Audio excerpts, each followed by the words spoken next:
Hello বন্ধুরা, আবার একটা রেসিপি নিয়ে চলে এলাম। তো এখানে দেখো ডাল হয়েছে, বুঝতে পারছো। আর দেখো তেল দিয়ে দিয়েছি। এখানে আছে তোমার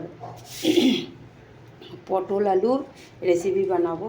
তো দেখো তেল গরম হয়ে গেছে, পটলটাকে ভেজে নেবো, বুঝেছো। দেখো দিয়ে দিয়েছি, এই পটলটাকে ভাজছে, বুঝেছো। না ভাজলে এর একটা গন্ধ আছে, তো খারাপ লাগছে খেতে। দেখো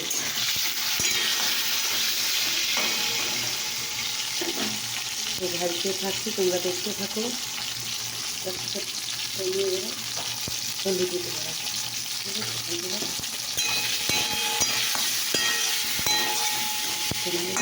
এটা তো একটু কষ্ট হবে। দেখো বন্ধুরা, এবার আমার দেখি ভাজা কতটা হলো পটলটা।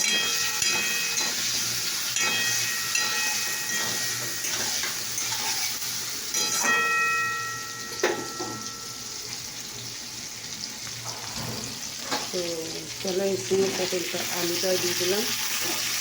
এটাকে দিয়ে আমি নাড়ছি, বুঝতে পারছো বন্ধুরা। আমি একটু ভেজে নিচ্ছি, এবার চাপা দিয়ে দিলাম। দেখো বন্ধুরা, এখানে আছে আদা রসুন ঘষা, এখানে আছে লঙ্কা গুঁড়ো, জিরে গুঁড়ো, হলুদ আর নুন দেওয়া আছে, বুঝতে পারছো। সেটাতে বন্ধুরা একটা তেজপাতা দিয়ে দিয়েছি। আর এখানে তোমার যে এই যে পান্নাটায় মশলাটাই এর উপরে দিয়ে দিলাম। তো দেখো আমি এখন দিয়ে দিলাম। তো তোমরা দেখতে থাকো। তো দেখো বন্ধুরা, দেখো মশলা কষা হয়ে গেল। তো এবারে আমি জল দিয়ে দেবো।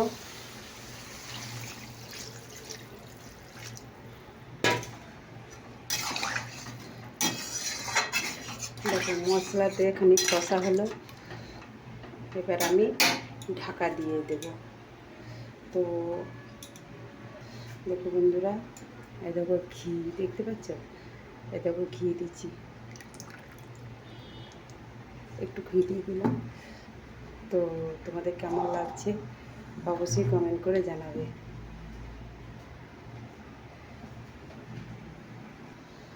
তো দেখো বন্ধুরা, আর একটু সামান্য সেদ্ধ হয়ে গেলেই, মানে বেশি ফুটবে না, এটা ফোটা হয়ে গেলেই আমি নামিয়ে দেবো, বুঝতে পারছো। তো আমার তো রেসিপি তৈরি হয়ে গেছে। তো তোমাদের কেমন লাগলো অবশ্যই কিন্তু কমেন্ট করে জানাবে।